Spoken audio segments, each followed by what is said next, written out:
Et Ferrand, dans cette vidéo, a aussi une objection. Tout à l'heure, quelqu'un vantait la grande démocratie cantonale helvétique. Reprenez les thèmes qui sont soumis. C'est très souvent le fait de quelques cliques affairistes et de quelques lobbyistes qui, d'ailleurs, à la fin des fins, sont souvent démasqués. Bon, déjà, il y a beaucoup d'erreurs dans l'intitulé, hein, mais passons, revenons sur la question dire des lobbies qui intéressent potentiellement les personnes qui nous écoutent.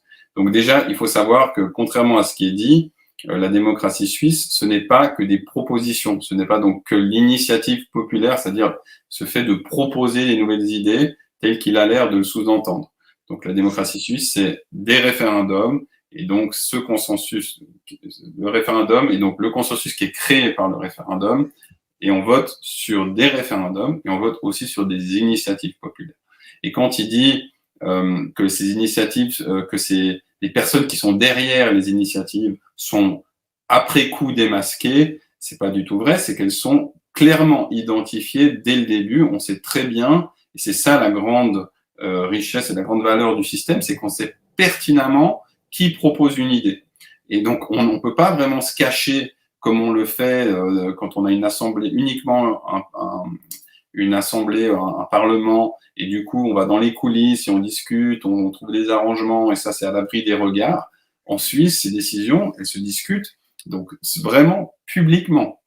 Et quand un comité d'initiative lance une initiative, on sait pertinemment qui il est, quelles sont ses motivations, qu'est-ce qu'il veut mettre en place, et ses opposants le savent, vont peut-être aussi utiliser les provenances du comité pour essayer de décrédibiliser l'initiative. Enfin bref, il y a un combat public transparent qui est fait. Donc ça me semble assez fondamental. Et puis ensuite, sur l'aspect qui sous-entend en fait que les lobbies seraient uniquement affairistes, c'est-à-dire liés à l'économie, pro-économie, etc.